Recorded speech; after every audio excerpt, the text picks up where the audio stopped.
বন্ধুরা, কেমন আছে সবাই? আশা করি ভালো আছো। তোমাদের ভালোবাসায় আমিও খুব ভালো আছি। তো দেখো, ফেসবুক কাকু আমাকে বলে দিয়েছে এই সময় একটা ব্লগ ছাড়তে, মানে 11:30টার সময়। তো ভাবছিলাম কি একটা ব্লগ ছাড়া যায়, তো ভাবলাম চলো তোমাদের সঙ্গে এক্সপো মেলাটাই শেয়ার করি। এই মেলাটার তো ভিডিও এখনও দেওয়া হয়নি, কিন্তু এই মেলাটা এত বড় হয়েছে আর এত বড় একটা ব্লগ হবে, তো ভাবলাম চলো তোমাদের সঙ্গে অল্প অল্প করে শেয়ার করি। তো মোটামুটি আমার 3টে ব্লগ তো হবেই এই ভিডিওটা থেকে, এত বড়। তো প্রথমেই দেখো তোমাদের সঙ্গে আমি একটু শেয়ার করি মেলাতে কি কি বসেছে। তো ওদিকে তো দেখতেই পেলে সুন্দর সুন্দর বেশ সোফা, কাঠের জিনিস, সমস্ত কিছু। এখানে দেখো মেখলা শাড়ি, যেটা আসামে বিখ্যাত। আর এদিকে দেখো গয়না গাটি, মানে যা যা মেয়েদের কসমেটিক্সের জিনিস সমস্ত কিছু বসেছে।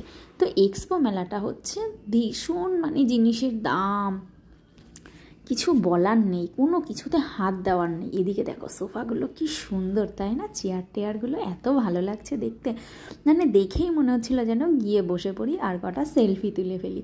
তো যেটা আমাদের কাজ আর কি, কোথাও গেলে হয় ভিডিও বানাও, নতবা সেলফি তোলো আর কি, তাই না বলো? এদিকে ঘড়িটা দেখো তো কত সুন্দর লাগছে, তাই না ঘড়িটা? তো এদিকে দেখো সাজা জিনিসের কাছে চলে এলাম। এত বড় মেলাটা বসেছে আর এত জায়গা, মনে হচ্ছে কি মুর্শিদাবাদের যেন হাজারদুয়ারির মধ্যে ঢুকে গেছি। তো একদিক থেকে ঢুকেছি, আরেক দিক থেকে আর বেরোনোর রাস্তা পাচ্ছি না। এদিক থেকে ওদিক যাচ্ছি, ওদিক থেকে সেদিক যাচ্ছি, আর প্রচুর ভিড় হয়েছিল। যেহেতু সানডেতে আমরা গিয়েছিলাম, সানডেতে সবারই কম বেশি ছুটি থাকে, আর সেদিনই ছিল এক্সপো মেলার লাস্ট ডে, ওই জন্য ভিড়টা প্রচুর ছিল। তো তোমরা এখানে দেখো কত রকমের খেলনা বিক্রি হচ্ছে। তো ওদিকে চাটনিও ছিল, তো ভেবেছিলাম চাটনিটা পরে কিনবো, কিন্তু আর ওদিক থেকে ঘুরে আর আমি আসতেই পারলাম না, মানে রাস্তাটা ভুলে গিয়েছিলাম। তো যার জন্য আর কেনা হলো না। এদিকে জাস্ট জিনিসগুলো দেখো, মানে ফুলদানি বলো, তারপরে বাসন রাখার র্যাক বলো, কত সুন্দর সুন্দর জিনিসগুলো ছিল। কিন্তু এত জিনিসের দাম যে আমাদের মতো মানুষের তো কেনা সম্ভবই না। ফাইনালি এখানে দেখো চলে এলাম জুতোর কাছে। তো ভাবলাম চলো একটা জুতোই কেনা যাক, শীতের মধ্যে এরকম পামশু টাইপের জুতো কিনবো। কিন্তু ওই যে কপাল, ভগবান আমাকে এমন হাত আর এমন পা বানিয়েছে যে বাচ্চাদের চুড়ি আমাকে কিনতে হয় আর বাচ্চাদের জুতো কিনতে হয়। এরকম ধরনের জুতো পছন্দ হলেও আমি কিনতে পারি না। দোকানদার তো আমাকে দেখে হাসছে, বলছে এই পা, এত ছোট পা, এই সাইজের তো জুতো নেই। তো যাই হোক, আর জুতো কেনা হলো না, কোনো জুতোই আমার পছন্দ হলো না। আর যাও বা পছন্দ হয়েছিল, কিন্তু আমার পায়ের মাপে একদম নেই।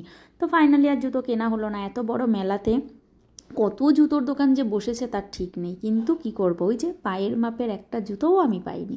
তো এখানে চলে এলাম ব্যাগের দোকানে। ভেবেছিলাম একটা ব্যাগ কিনবো ছোটোর মধ্যে বাজারে টাজারে যাওয়ার জন্য, কিন্তু এই ব্যাগগুলোর দাম যেন কত, 450 টাকা করে।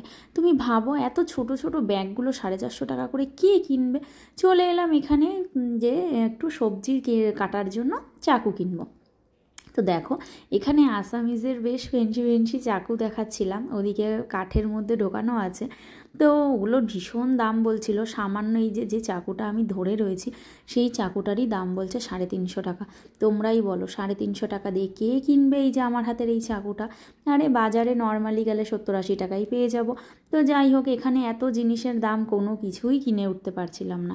তো চলো যাই হোক, আজকের মতন ব্লগটা আমি এখানেই শেষ করলাম, কারণ ব্লগটা এরপরে ভীষণ বড় হয়ে যাবে, তোমরাও দেখতে চাইবে না। তো বাকি ভিডিওটা আমি নেক্সট ব্লগে দেখাবো।